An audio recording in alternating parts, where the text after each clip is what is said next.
En dépit donc de ce combat héroïque que nous menons tous ensemble derrière nos forces de défense et de sécurité, derrière nos volontaires pour la défense de la patrie, évidemment sous les orientations et le leadership du camarade président du FASO, il y a des réformes profondes qui sont engagées.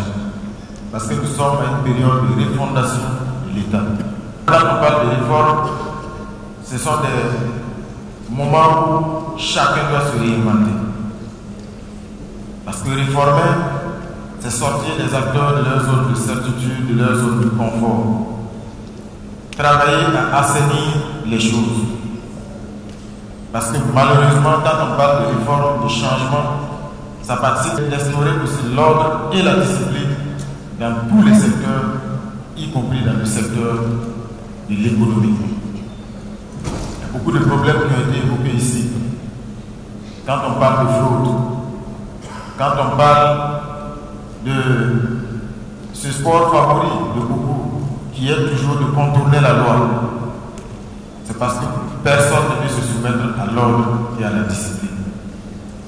Et dans le milieu économique, dans le milieu des affaires, il faut le dire également, en toute franchise, beaucoup ne veulent pas respecter la loi. Beaucoup se plaisent à contourner la loi. Et tant qu'on reste dans cet état d'esprit, tant qu'on n'épouse pas l'esprit de la révolution progressiste populaire, pour inscrire nos actes dans l'ordre de la discipline, évidemment ça va être difficile. Si on avait une brigade légale du secteur de l'économie, tout simplement, je vous assure qu'on aurait beaucoup à montrer. C'est pour que chacun soit mis face à ses responsabilités. Chaque fois on dit, bon, l'État on veut ci, l'État on veut cela, et derrière, on ne veut pas respecter les règles fixées par l'État. Quand c'est comme ça, c'est difficile.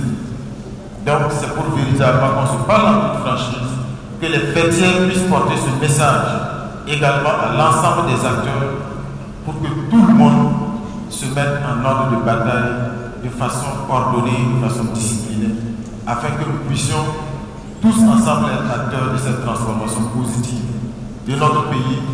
Quand on dit qu'on veut que dans 10 ans, le Burkina Faso soit la destination à ne pas manquer sur tous les plans, ça passe par ces efforts et ça passe par ces sacrifices que nous devons consentir ensemble.